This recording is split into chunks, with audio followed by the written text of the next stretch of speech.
So the chapter number 30, the plant growth and development. Okay, the context are growth, differentiation, de-differentiation and re-differentiation, then development and plant growth regulators, right?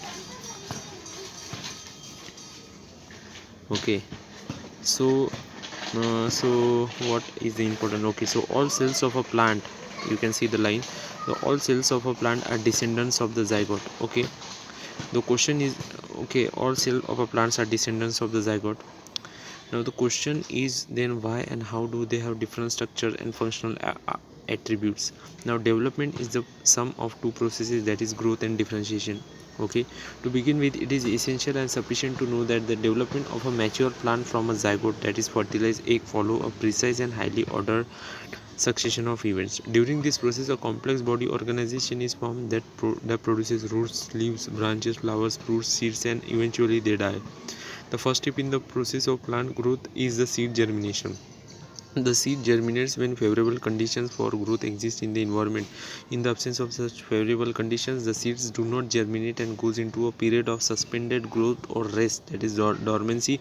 Once favorable conditions return, the seeds resume metabolic activities and growth takes place. Okay, so what we are going to study in this chapter, like the factors which govern and control this developmental process. These factors are both intrinsic, that is internal, and extrinsic, that is external to the plant, right? Now the germination and seedling development in bee, you can see there is a hypocotyle, then upper part is the cotyledon, you can see. Then there is seed coat, then epicotyle hook, then cotyledons, then epicotyle, then hypocotyle, you can see below inside the soil. Okay, now both the soil, that is epicotyle and all that, you can see the germination and seedling development in bean, right? Now growth. So growth is regarded as one of the most fundamental and conspicuous characters of a living being, right? What is growth? Growth can be defined as an irreversible permanent increase in size of an organ or its parts, or even of an individual cell. Okay, generally growth is accompanied by metabolic processes, both anabolic and catabolic, that occur at the expense of energy. Therefore, for example, expansion of a leaf is growth. How would you describe the swelling of piece of wood when placed in water? So it is imbibition. So this is all the growth.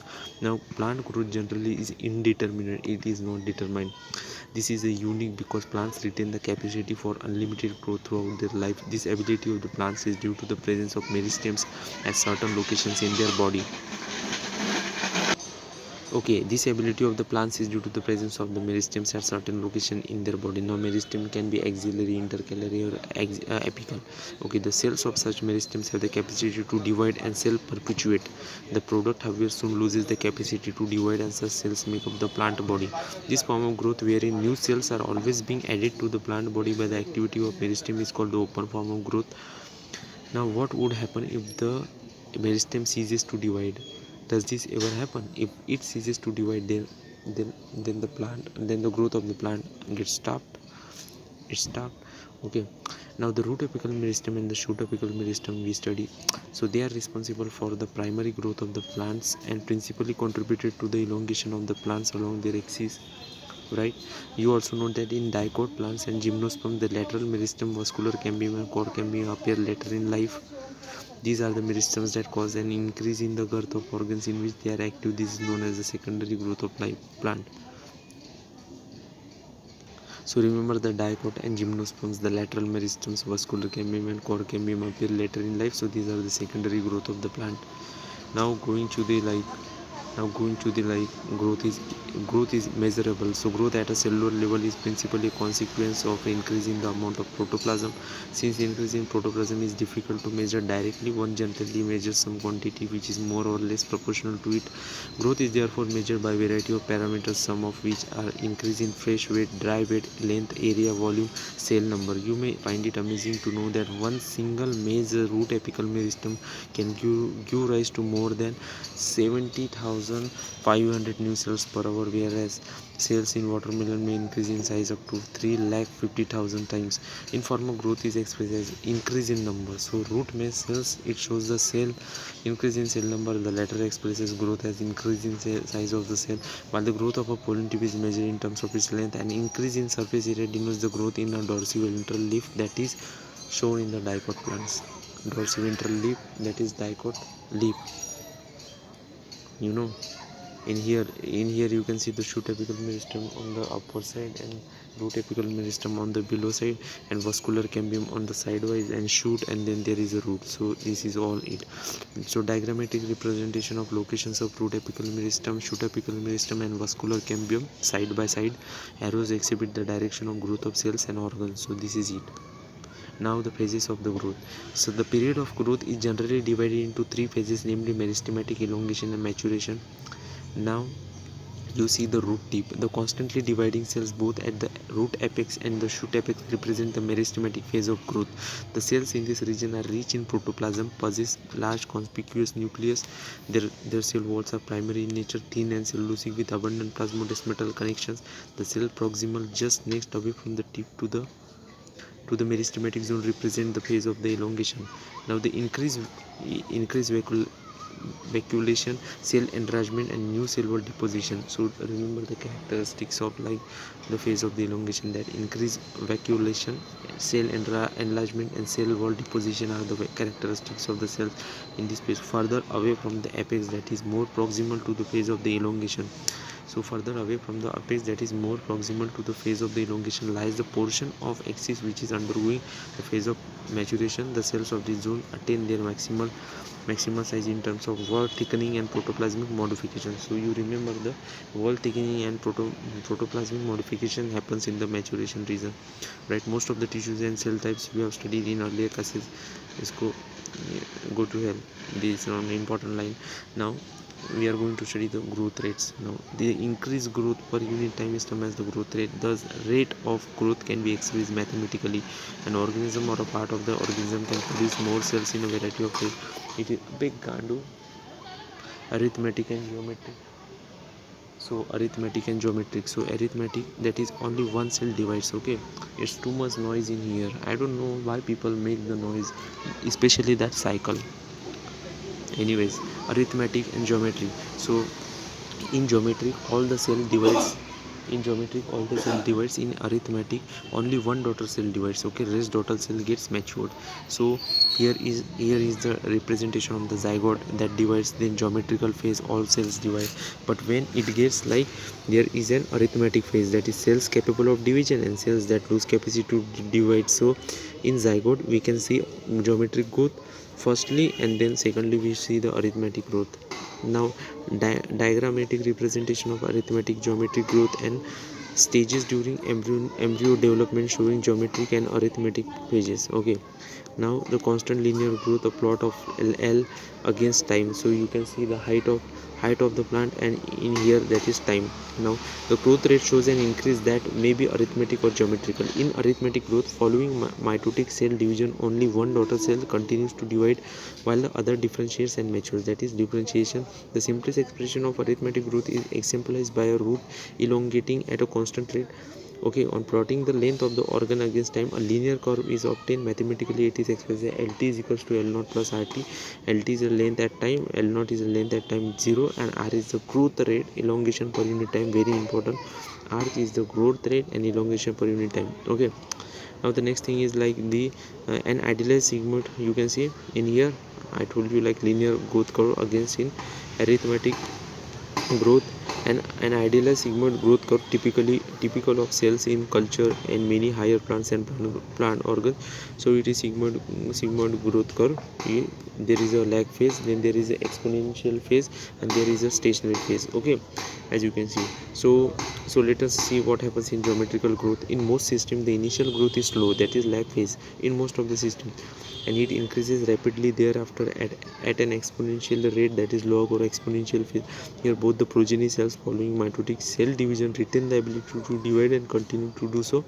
However, with limited nutrient supply the growth slows down, leading to a stationary phase. So with a limited nutrient supply the growth slows down, leading to a stationary phase. Okay, then so we get the typical sigmoid or S curve. A sigmoid curve is a characteristic of living organism growing in a natural environment.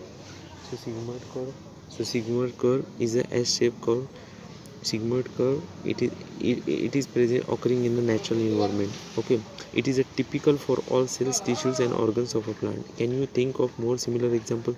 What kind of a curve can you expect in a tree showing seasonal activities? Now the exponential growth can be expressed as w1 is equal to w0 e power rt. Okay, now w1 equal to final size in terms of weight, height and number. W0 is equal to initial size at the beginning of the period. R equal to growth rate. T is the time of growth. E is the base of the natural logarithm. So R is the relative growth rate and is also the measure of the ability of the plant to produce new plant material, referred to as the efficiency index. Hence the final size W1 depends on the initial size, that is W0. So R is the relative growth rate in here, and in here R is the growth rate elongation per unit time. But in here W1 is equal to W0 e power RT. R is the relative growth rate. Okay, and it tells us the efficiency index, that is ability of plant to produce new plant material. So greater the efficiency index, greater is the ability to produce new plant material. So this is it. Now so again then there is like quantitative comparisons between the growth of living system can also be made in two ways, that is measurement and the comparison of the total growth per unit time is called the absolute growth rate. So measurement and the comparison of total growth per unit time, so just the total growth, that's the absolute growth rate. The growth of the given system per unit time. अबे God, दिमाग खराब यार, there's too much noise in here. So the growth of the given system per unit time expressed on a common basis, that is per unit initial parameter, is called the relative growth rate. Okay, to two leaves A and B are drawn that are of different sizes but shows absolute increase in area in the given time to give leaves A dash and B dash. However, one of them shows much higher relative growth rate. Which one and why? So as you can see in the first diagram, that is 5 centimeter gets converted into 10 centimeter, so it is absolute like 5% of growth is in here. In the second diagram, as you can see, 50 centimeter gets converted into 55 centimeter, it means only 5% is increase.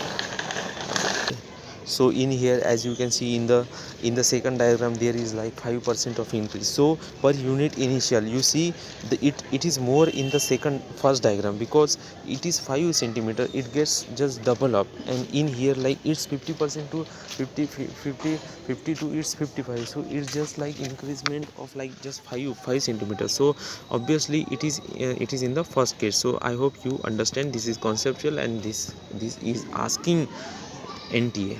Okay, now the conditions for growth. Why do you not try to write down what you think are necessary conditions for growth? Okay, so the conditions for growth, they require like water, oxygen, nutrients are very essential elements for growth. The plant cells grow in size by cell enlargement, which in turn requires water. So they are maybe linked to each other, right? If plant size is growing, enlargement is growing, so they require the water. The turgidity of cells help in extension of growth, right? Thus plant growth and further development is intimately linked to the water status of the plant. Is very important. Plant growth and further development is intimately linked to the water, because the plant cells grow in size by cell enlargement, which in turn requires water. Turgidity of cells help in extension, growth, and thus plant growth and further development is intimately linked to the water status of the plant. Water also provides the medium for enzymatic activities needed for growth. Oxygen helps in releasing metabolic energy essential for growth activities. Nutrients, macro and micro essential elements are required by plants for the synthesis of protoplasm and access a source of energy. So synthesis of protoplasm and access source of energy is by the nutrients. Now in addition, every plant organism has an optimum temperature range best suited for its growth. Any deviation from this range could be detrimental to its survival. Environment signals such as light, gravity also affect the certain phases. So light and gravity so also also affects the growth of the plant. Now the now the next topic is like differentiation, de-differentiation and redifferentiation. So you can see the cells derived from the root apical and shoot apical meristems and cambium differentiate and mature to perform specific functions. This act leading to maturation is known as the differentiation.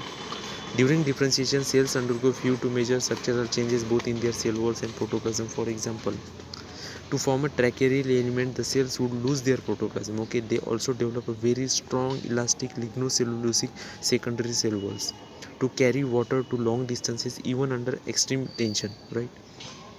Now try to correlate the various anatomical features you encounter in plants to the functions they perform. Now plants show another interesting phenomena. The living differentiated cells that by now have lost the capacity to divide. It means we are talking about the differentiation. It means the cells and tissues or organs, they are differentiated for a particular function. Now that by now have lost the capacity to divide can regain. If they are regaining the capacity of division under certain conditions, this phenomenon is known as the de-differentiation. An example is formation of meristems, that is like some cells already been differentiated, matured, and now from these cells they are becoming the meristems, like formation of meristems like interfascicular cambium, core cambium from fully differentiated parenchyma cells. So from fully differentiated parenchyma cells you can see, and differentiation example is the, you can see, remember the tracheids, you can see trachea elements. Now this is it, to perform specific functions. Okay, no, so there's once again okay. Now while doing so, such meristem and tissues, now take the examples of this meristem like interfascicular cambium, the core cambium. Now they are dividing. Okay, so while doing so, such meristems, they divide, and tissues are able to divide and produce cells that once again, now again they lose the capacity to divide but mature to perform a specific function, that is get redifferentiated. List some of the tissues in a woody dicotyledonous plants that are the products of redifferentiation. Now how would you describe a tumor?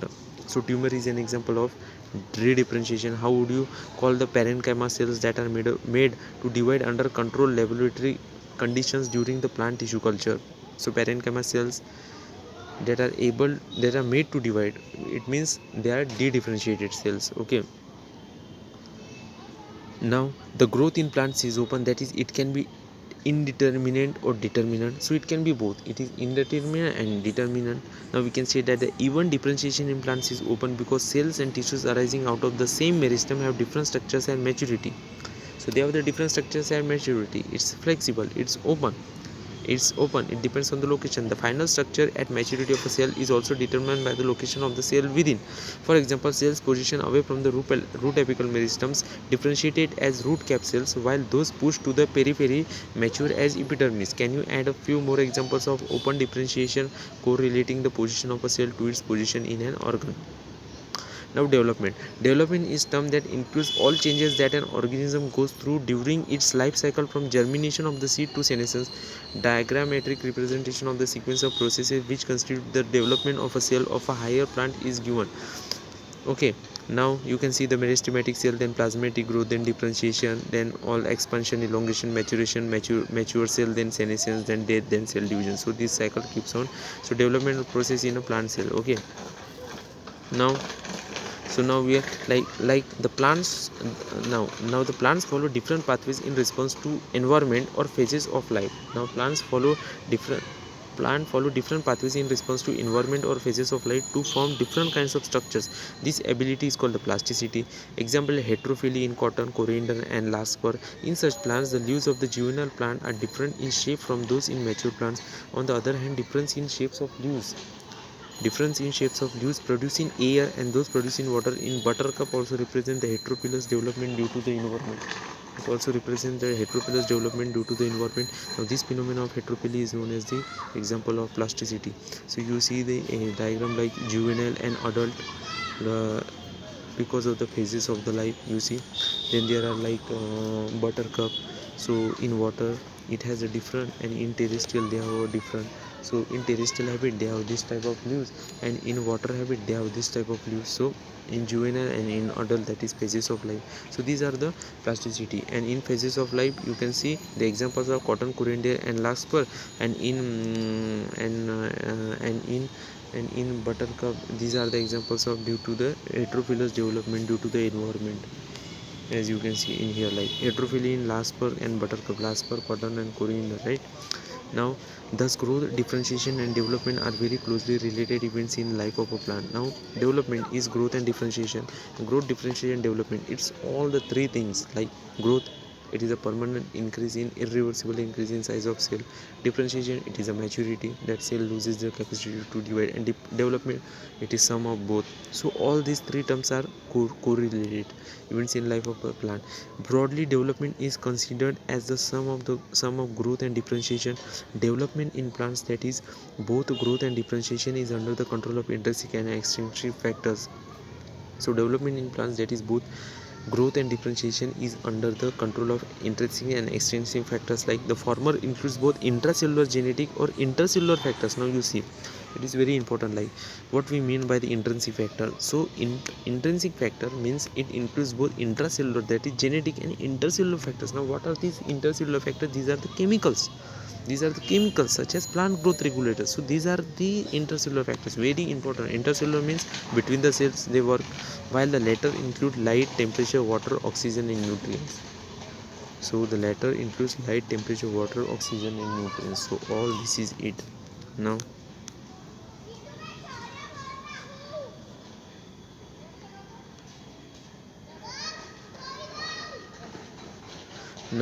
now here are the some plant growth regulators, right?